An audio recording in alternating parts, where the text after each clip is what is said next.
Comrade Sen Bhattacharya হ্যাঁ, আমরা জিতছি এখান থেকে কত ভোটে? 360 থেকে 380 ভোটে আমরা এখান থেকে লিড করব। কারণ পঞ্চায়েতের ভোটে আমরা 107 ভোটে জিত, আমাদেরকে মেরে পিটে বার করে দিয়ে 57 ভোটে লিড করেছে।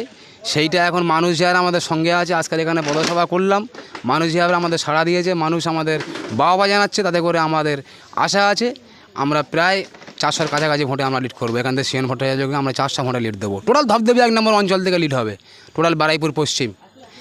আপনারা জেনে রাখুন 4ই জুন পুরো বাংলা জুড়ে লাল আবির মাখা হচ্ছে। তার মধ্যে সৃজন ভট্টাচার্যের পক্ষ থেকে আমরা যাদবপুর কেন্দ্রে লাল আবির মাখবই।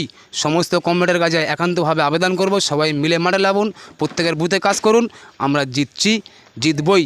এবং 4 তারিখে আমরা সবাই মিলে একত্রিত হয়ে লাল আবির মাখব। তুমি এই যে সিপিএনের, তুমি কে এখানকার, তুমি কে? এখানকার পঞ্চায়েতের মেম্বারের আমি স্বামী। আমাদের ওয়ার্ডে, আমাদের অঞ্চলের টোটাল 18টা বুথ আছে, তার মধ্যে 16টা তোলামূলদের, 2টো আমাদের বামপন্থীদের ছিল, একটা কোনো কারণে ওরা কিনে নিয়েছে, বিক্রি হয়ে গিয়েছে। এখন একটাই আছে, সেটা হলো আমরা এই উত্তর কুমারহাট গ্রামের মানুষের কথা ভেবে, মানুষের সম্মানার্থে তৃণমূলের বিরুদ্ধে ভোট করেছি, আজীবনকাল করব এবং এই লাল ঝান্ডা নিয়ে চলবো। এবং আগামী দিনে এদেরকে বুঝিয়ে দেবো যে মানুষের এই 100 দিনের টাকা, ত্রিপল, চাল, মিড ডে মিল, রাস্তাঘাটের টাকা সব তছনছ করে ঝেড়ে খেয়েও কোনো দিন ক্ষমতায় থাকা যায় না। শিল্প, বাণিজ্য, বেকারত্ব সব কিছু বেড়ে গিয়েছে এখানে। এর বিরুদ্ধে আমাদের লড়াই। কর্মক্ষেত্রের মানুষ কী করে খাবে, আগামী দিনে কীভাবে চলবে, তার জন্য আমাদের লড়াই। এই লড়াই সমস্ত মানুষ রাস্তায় নেমেছে, মানুষ সঙ্গে থাকবে এবং আগামী দিনে ভোট দেবে।